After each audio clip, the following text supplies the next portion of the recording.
Merci de votre fidélité à la télévision nationale. Bonjour à tous et bienvenue dans ce 13h.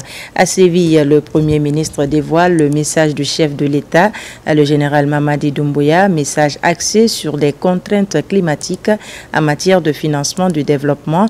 Les efforts sous le CNRD au plan économique sont rappelés. Par ailleurs, Amadou Ouriba plaide pour une réforme équitable de l'architecture financière mondiale. Le compte-rendu est signé Ousmane Bangoura. J'ai maintenant l'honneur de donner la parole à son Excellence, M. Amadou Ouriba, Premier ministre et chef du gouvernement de la République de Guinée. Excellence, M. Pedro Sanchez, président de la conférence. Excellence, M. Antonio Guterres, secrétaire général des Nations Unies. Excellence, Mesdames et Messieurs, chefs d'État et de gouvernement. Nous saluons le choix de Séville, au cœur de l'Espagne, symbole des relations euro-africaines et du métissage culturel, pour abriter la 4e conférence internationale sur le financement du développement. Au nom de son Excellence, le général d'armée Mamadi Doumbouya, je tiens à saluer la tenue de cette conférence majeure organisée dans un esprit de responsabilité collective à un moment de tension profonde, d'urgences croisées et de promesses fragilisées. Alors que le déficit mondial de financement du développement se creuse dangereusement, nous devons redéfinir la solidarité internationale, non pas comme un principe moral abstrait, mais comme une condition pragmatique de survie partagée.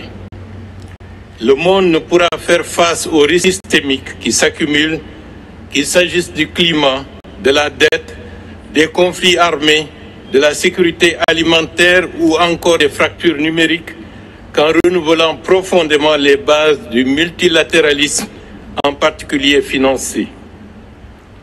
Excellences, Mesdames et Messieurs, notre région est déjà le symbole vivant de ce qui pourrait advenir si la solidarité tarde à se manifester. En effet, la crise sahélienne illustre les risques à l'échelle de la planète des méfaits du changement climatique. La République de Guinée, pays en transformation, riche de promesses, de ressources naturelles, mais vulnérable aux chocs climatiques, économiques et géopolitiques, porte une voix singulière et légitime dans ce débat. Nous sommes confrontés à une équation complexe, répondre à des besoins sociaux urgents, tout en assurant une transition économique compatible avec les objectifs mondiaux, en particulier ceux climatiques et économiques. C'est pourquoi nous appelons à des instruments de financement différenciés qui tiennent compte des réalités spécifiques des pays comme le nôtre.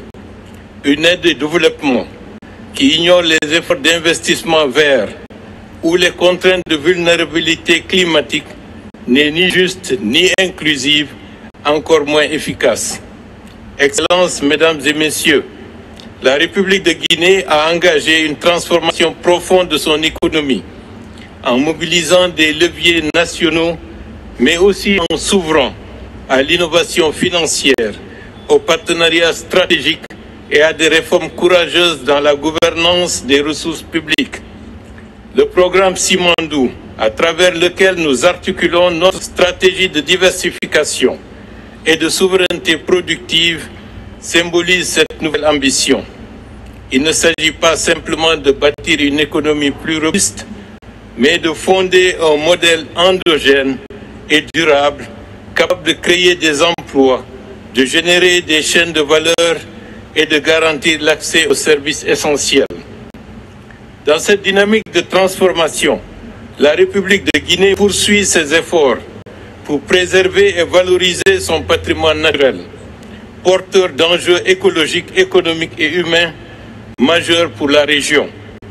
L'initiative d'inscrire le massif du Fouta Djallon au patrimoine mondial de l'UNESCO s'inscrit dans cette vision qui lie développement durable et coopération transfrontalière.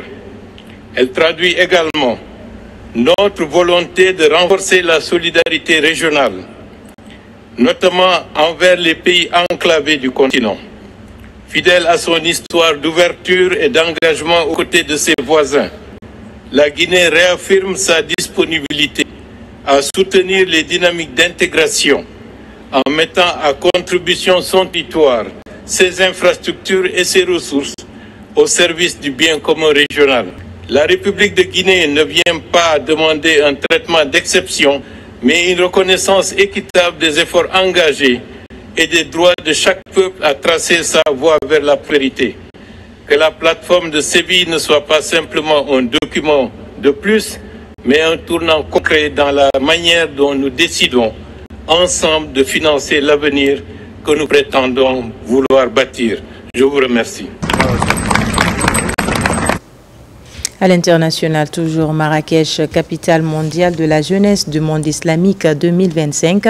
48 pays signent leur présence avec plus de 200 jeunes participants. La Guinée répond favorablement à ce rendez-vous interculturel. Le ministre Bogola représente le tricolore national. Moussa Komara, envoyé spécial.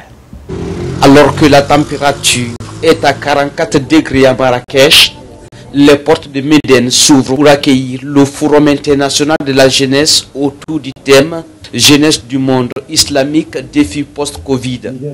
Il s'agit là de renforcer les capacités d'innovation et de résilience des jeunes face aux crises. Cette cérémonie, on va le considérer comme un outil institutionnel pour approfondir le débat entre les jeunes et surtout les jeunes, entre les jeunes islamiques et les jeunes africains. À cet événement majeur, Marrakech, capitale de la jeunesse du monde islamique, plus de 200 jeunes sont venus de plus de 48 pays de l'Organisation de la coopération islamique. C'est une occasion pour démontrer les capacités des jeunes marocains, mais aussi une occasion pour avoir un échange d'expérience sur les différents programmes, projets à destination de la jeunesse islamique, musulmane. Et aujourd'hui, l'objectif étant, c'est justement de pouvoir démontrer que quand le jeune, de manière générale, rêve, ce rêve-là se concrétise en projet à partir du moment où on lui donne les moyens de réaliser ce projet-là. La Guinée, pays membre de l'ECI, est représentée par le ministre de la Jeunesse et des Sports et deux jeunes leaders. Un cadre idéal pour encourager l'audace de la jeunesse dans la créativité. Nos jeunes vont participer à cet événement, ils vont coopérer, ils vont échanger, ils vont discuter des défis du moment sur le plan digital, sur le plan de la tradition, la question de la sécurité, la question de l'emploi, et tous ces sujets sont à l'ordre du jour. Aujourd'hui, nous nous retrouvons à Marrakech pour parler de cette thématique. Moi, ça me rassure à plus d'un titre. Ce forum international de la jeunesse va durer des jours. La jeunesse après la pandémie de Covid-19, priorité et attente, les répercussions de la pandémie de Covid-19 et son inclusion économique des jeunes sont entre autres thématiques qui seront au menu ce mardi. Dans l'actualité également, les experts spécialistes des questions d'eau de l'OMVS se sont rencontrés cette semaine à Conakry. Pendant 2 jours, ils ont planché sur la politique de gestion de cette ressource commune aux pays membres de leur institution dans le bassin du fleuve Sénégal. C'était à l'occasion de la 149e session ordinaire de la Commission permanente des eaux. Reportage de Nabi Kamara. La Commission permanente des eaux de l'OMVS, Organisation pour la mise en valeur du fleuve Sénégal, était en conclave cette semaine ici à Conakry. C'était dans un réceptif hôtelier de la capitale à l'occasion de sa 149e session ordinaire. Avec tout ce que nous connaissons aujourd'hui comme changement climatique, la gestion des ressources en eau est devenue de plus en plus judicieuse. Donc les États, les sociétés, l'OMVS se concertent de temps en temps et pour évaluer le niveau d'eau disponible, la qualité de l'eau, mais aussi la répartition de cette quantité d'eau entre les différents usages. Nous avons 4 barrages au niveau de l'OMVS, le barrage de Diama, le barrage de Manantali et le barrage de Felou et de Gouina. Donc cette session permet de bien étudier ces programmes de gestion et de mieux planifier, programmer les prochaines activités, les 3 prochains mois. Un forum qui visait à renforcer la coopération régionale et à examiner les défis communs liés à la gestion des ressources en eau du bassin du fleuve Sénégal. Nous avons eu à aborder le bilan de la gestion du barrage tel qu'il a été défini lors de la 148e session de la CPE. Nous avons entendu le programme de la gestion de ces barrages, à savoir Manantali, Felou et Guina, ainsi que le barrage de Diama. Nous avons aussi écouté une présentation faite à la SOGED par rapport aux prélèvements d'eau qui ont eu lieu au cours de l'année 2024. Je profite de cette occasion encore d'interpeller notre gouvernement à s'investir dans la construction d'infrastructures hydrauliques, plus précisément Kokotamba et les autres. Sans ces ouvrages hydrauliques, on ne peut pas parvenir à résoudre ces problèmes-là. La prochaine session de la Commission permanente des eaux est prévue à Bamako, au Mali, au cours de la première quinzaine du mois d'août 2025. Pêche avec le repos biologique, c'est acté également pour cette année. La mesure prend effet à compter de ce 1er juillet et s'étend sur 2 mois. C'est à juste raison à l'exploitation durable des ressources halieutiques. Réaction de la ministre des Pêches. Conformément aux mesures de gestion et de conservation des ressources halieutiques prévues par le plan d'aménagement et de gestion des pêcheries maritimes 2025, approuvé par l'arrêté A 2024-1854 MPEM SGG du 31 décembre 2024, le ministère de la Pêche et de l'Économie maritime informe l'ensemble des opérateurs publics, mixtes et privés du secteur de la pêche ainsi que la population d'une fermeture saisonnière de la pêche communément appelée repos biologique sera observée du mardi 1er juillet 2025 à minuit 00 au dimanche 31 août 2025 à 23h59. Cette fermeture s'applique à tous les navires de pêche industriels et semi-industriels opérant dans la zone maritime comprise entre la ligne de base et la limite des 60 000 marins de la zone économique exclusive guinéenne. Cette mesure ne concerne pas la pêche artisanale, qu'elle soit traditionnelle ou motorisée, ni les navires industriels de pêche pélagique opérant au-delà de 60 000 marins. Afin d'en atténuer les effets, le gouvernement, à travers le ministère de la Pêche et de l'Économie maritime, a mis en place les dispositions d'accompagnement suivantes. L'exonération des droits et taxes sur l'importation de 15 000 tonnes de produits de la pêche accordée aux sociétés autorisées à cet effet afin de maintenir un approvisionnement régulier du marché local.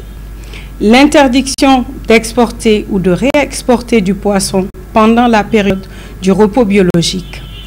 L'interdiction faite aux navires industriels autorisés à pêcher au-delà de 60 000 marins durant cette période de débarquer leur capture dans tous les ports étrangers.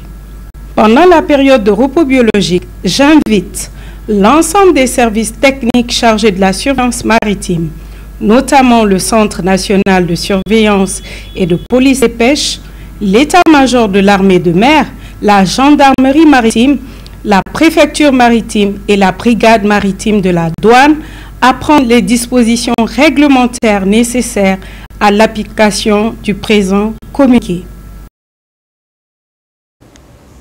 Sur un tout autre plan, la question foncière est en débat à Conakry. Les acteurs mutualisent les interventions. Plusieurs départements ministériels sont concernés.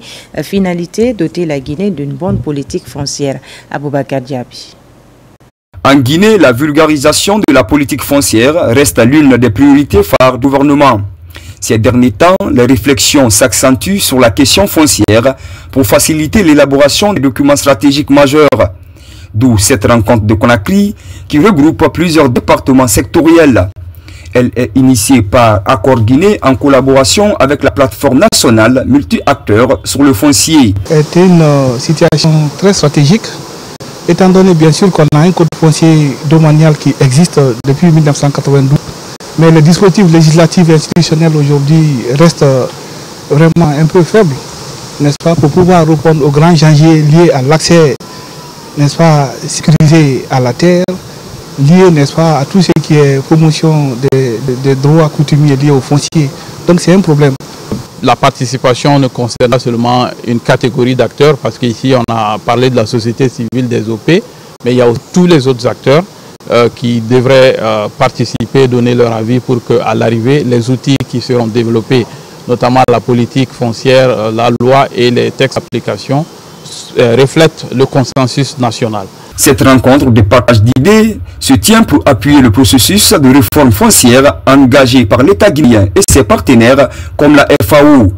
Ici, ces acteurs prennent connaissance du contenu des documents élaborés pour promouvoir la gouvernance responsable des régimes fonciers en Guinée. On a estimé que si ce qu'on a fait jusqu'à maintenant n'est pas sorti, n'est pas présenté aux acteurs, donc on risque d'avoir des soucis par rapport à la présentation de ces résultats. On a essayé de mettre tous les acteurs dans le domaine ensemble pour qu'on se complète. Parce que seulement un acteur ne peut pas jouer un grand rôle dans le cadre de la politique foncière. Par cette rencontre, il est question pour les participants de s'inspirer des bonnes pratiques foncières des autres pays africains, comme le Mali, le Sénégal et le Burkina Faso.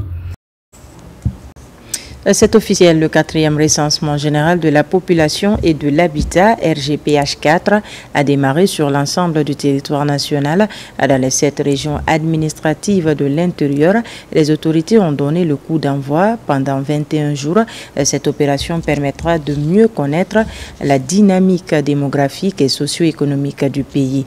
Voici un tour d'horizon de ce lancement avec nos correspondants régionaux, Ibrahima Oulin Fofana, Silati Kourma depuis Farana. À l'école primaire Salilay Samoura, ils sont plus de 200 agents censeurs qui apprennent les techniques de dénombrement des Guinéens et de l'habitat au compte du recensement général de la population et de l'habitat, RGPH4. Durant 14 jours de formation, ils ont appris le fonctionnement des tablettes qui vont désormais rendre la tâche aisée pendant les activités du recensement. Nous invitons la population à vraiment coopérer avec ces agents recenseurs. Je sais qu'ils vont dire que nous on est recensés, mais il faut savoir que le PNR avec est différent du recensement général de la population. Donc le recensement général de la population permet de compter toute la population et ça sera le porte à porte. Nous sommes là non seulement pour outiller, former ces participants-là afin qu'ils soient aptes à pouvoir collecter les données pendant le recensement sur le terrain. Dans la région de Farana, ils sont plus de 200 agents recenseurs présélectionnés. Ce renforcement de capacité a démarré depuis début juin pour comprendre les techniques de dénombrement par le biais de la tablette. Une activité coordonnée par le ministère du Plan et de la Coopération internationale. Nous savons que le développement ne peut pas aller sans les statistiques. Et pour des bonnes statistiques, il faut ce travail au préalable. Et ceux qui sont là pour suivre cette formation, il est de mon devoir en tant que gouverneur de passer, les féliciter, les encourager et surtout montrer du doigt l'objectif est fixé par l'État. Nous avons appris beaucoup de choses, entre autres comment recenser, n'est-ce pas, la population et les habitations, comment faire le recensement. Alors nous nous engageons à mener bien cette activité pour le bien de notre nation. Premier point du chronogramme de la transition, le recensement général de la population et de l'habitat RGPH4 est une priorité du gouvernement. C'est pourquoi à Farana, ces agents s'engagent à pleinement jouer leur partition dans ce travail de réforme et de modernisation de la gouvernance en Guinée. Promotion de la paix et de l'unité nationale, les bonnes actions se multiplient à tous les niveaux. Cette fois-ci, ce sont les femmes anciennes parlementaires réunies en coalition qui attirent l'attention du CNT sur une question cruciale, l'implication des jeunes et femmes dans le renforcement du tissu social. Mamadou Saliouba. Attachée à la cohésion sociale et à l'unité nationale, elle porte la voix de la couche féminine et des jeunes. Réunis au sein de la coalition des femmes parlementaires pour la paix, les droits et le développement, elles viennent plaider la cause des femmes au Conseil national de la transition à travers la vice-présidente de l'institution. Les femmes guinéennes sont les piliers de notre communauté. Elles sont les premières victimes des crises, mais aussi les premières actrices de la résilience, de la reconstruction. L'implication des femmes et des jeunes n'est pas seulement une question de justice sociale. C'est une nécessité stratégique pour garantir une paix durable. Intégrer les femmes et les jeunes dans les instances de prise de décision et dans le processus de renforcement de la cohésion sociale, c'est le credo porté par ces femmes. Auprès de la vice-présidente du CNT, il bénéficie d'une écoute attentive. Au nom du président du CNT, au nom de tous les conseillers, que nous sommes déjà dans la dynamique. Et votre interpellation ne pourra que renforcer notre conviction pour dire que la paix, la cohésion sociale, le vivre ensemble, c'est les femmes. Après le CND, ces femmes comptent porter la voix de la couche féminine et de la jeunesse auprès de certains départements comme le ministère de la promotion féminine, celui de la jeunesse, mais aussi à la primature. Fini le mois de juin, période consacrée aux tout-petits. Elle coïncide habituellement à la clôture de la journée de l'enfant africain et c'est le même constat cette année, une commémoration sur fond de plaidoyer pour les enfants. Mohamed Camara pour plus d'explications. Cette activité marque la clôture du mois de l'enfant guinéen 2025. Elle célèbre également en différé la journée de l'enfant africain. Ces deux événements dédiés à la promotion des droits des enfants viennent meubler les activités du mois de l'enfant. Je voudrais saluer l'effort du gouvernement et par ricochet le président de la République, le général Mamadi Doumbouya, pour sa détermination à construire une société guinéenne inclusive et protectrice pour les enfants que nous sommes. Nous sollicitons du gouvernement des actions ci-après. Augmenter l'allocation budgétaire aux secteurs sociaux sensibles à l'enfance. Prendre en compte les besoins des enfants dans les plans de développement nationaux et locaux. La réalisation des droits des enfants est une préoccupation du gouvernement guinéen, accompagné par les partenaires au développement. L'UNICEF réaffirme son engagement à continuer à travailler avec le gouvernement et en concertation avec les partenaires pour accompagner le renforcement des capacités institutionnelles, soutenir la production et l'analyse des données fiables, plaider pour une budgétisation sensible à l'enfance. Dans sa vision de favoriser l'émergence d'hélices pour la Guinée de demain, le CNRD a promu des enfants à travers le Britannique militaire. Cette école d'excellence prépare et assure l'avenir des enfants qui y étudient et fait la fierté nationale. Au nom de l'inclusion, dans le cadre du CIMANDO 2040, je porte la voix que la détection de talents puisse être élargie à d'autres horizons, notamment en zone rurale, afin de convertir le potentiel des enfants oubliés en talent, la créativité en génie. Pour accompagner le processus de digitalisation dans le pays, les orphelinats ont été dotés de matériel informatique. Également, la crèche de l'université de l'Abbé s'entoure équipée. Un panel de haut niveau intitulé « Budgétisation sensible aux besoins de l'enfant » a retenu l'attention des invités à la rencontre. Première édition du Congrès Jeunes International. Le lancement est effectif à Conakry, une initiative de l'association internationale Famille Je Vous Aime. Il est question de favoriser le partage d'expériences pour une participation active au développement du pays. Son Assagno pour plus de précision.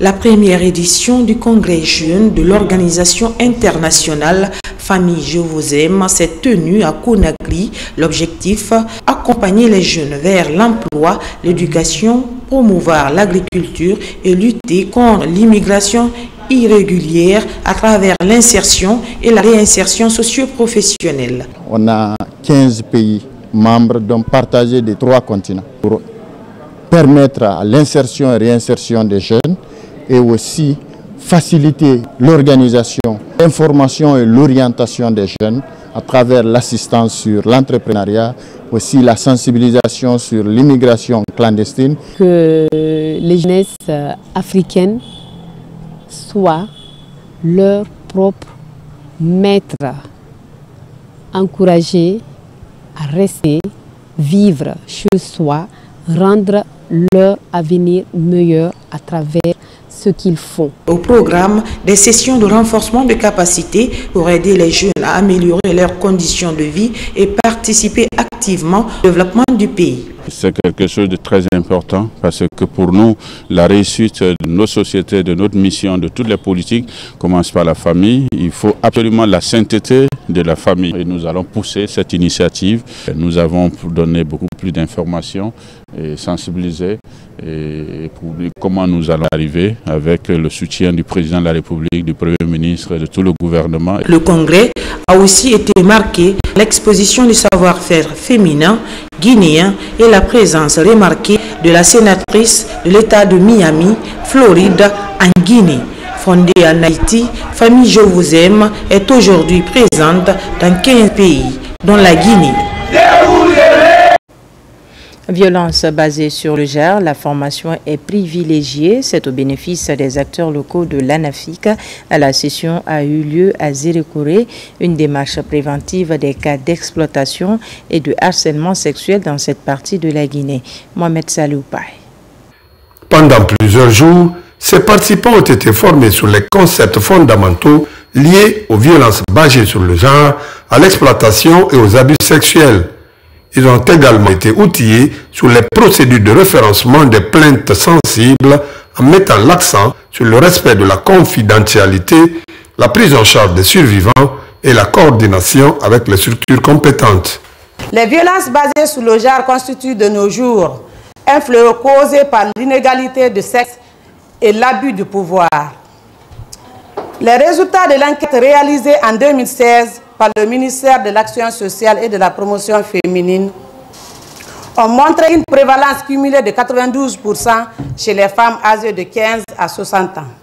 Vous avez choisi comme point focal et autres au compte de vos communautés. C'est vous qui devrez maîtriser, essayer de nous aider afin que les communautés soient informées et puissent diminuer maintenant les risques.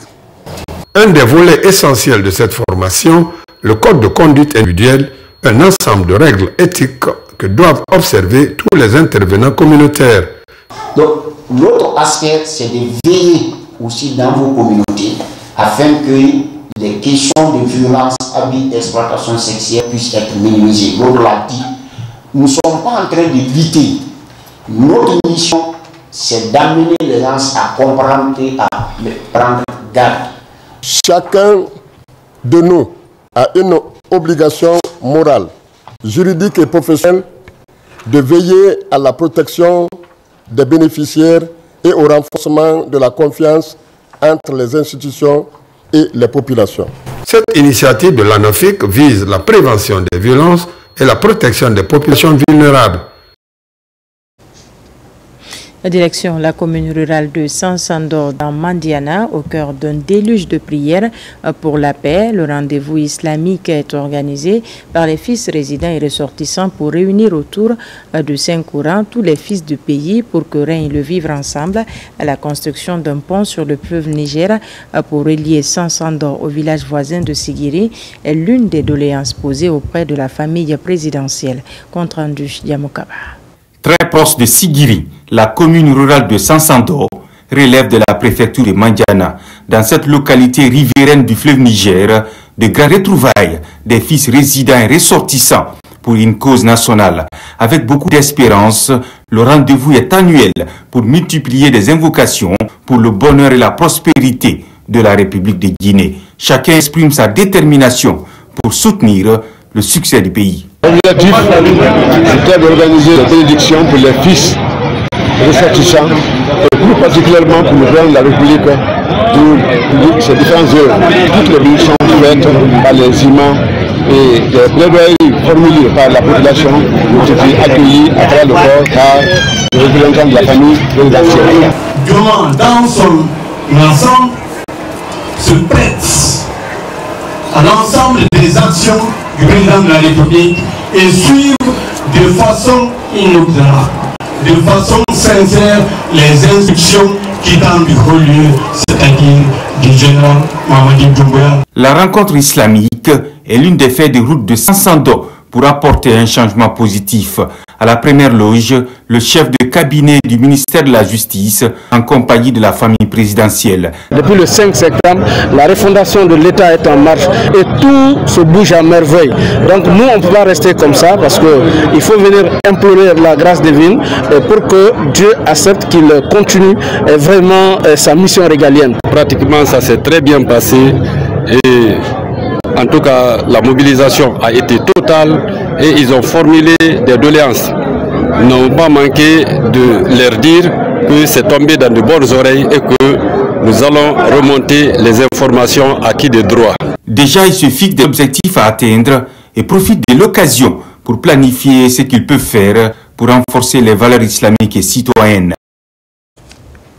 Sport pour terminer, compétition nationale e-sport appelée FIFA Champions Guinée 2025. Conakry accueille pour la toute première fois. La compétition est dédiée aux jeux vidéo. 32 joueurs rivalisent d'ardeur. Sékou Gro Keita remporte le trophée. La régulation de ce sport virtuel intéresse les autorités. N'est-ce pas, Abdoulaye Diallo?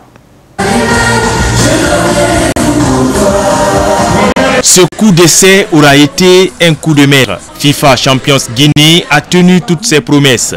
Les 32 gamers ont compéti dans la ferveur du public et un seul a remporté le trophée. Sékou Gro Keita, âgé de 20 ans, décroche le trophée grâce à son art de manier la manette. Le jeune prodige empoche 20 millions de francs guinéens et 10 millions pour le finaliste, plus une console pour chacun. Une immense fierté d'avoir honoré toutes les attentes. Plusieurs pays ont de grandes sources de revenus. Chose due à ce jeu, la Guinée doit rentrer dans cette course inarrêtable dans laquelle nous les jeunes, nous devons être les moteurs, les acteurs de ce développement industriel. J'étais là pour remporter la compétition et qui s'est représenté la Guinée à l'international, mais malheureusement, je finis deuxième. Je suis tombé sur le plus fort que moi, il faut le reconnaître. Donc félicitations à lui. La performance des jeunes gamers honore les parents. Les organisateurs envisagent déjà de belles perspectives pour le e-sport en Guinée. Je suis très fière de mon fils. Aux parents, enfants, de laisser les enfants de se recréer, d'assister les enfants dans ce qu'ils veulent. C'est de développer ces disciplines, de créer des tournois sur ces disciplines-là, de créer une ligue nationale avec la fédération et des clubs sur toute l'étendue du territoire national, exporter nos talents en Afrique et dans le monde. FIFA Champions Guinée s'inscrit dans une démarche ambitieuse de valorisation du potentiel économique, éducatif et technologique de cette discipline. Les artistes et humoristes de grande renommée comme Kandiakora et Walisek du Sénégal ont émerveillé l'assistance par des prestations de haut standing.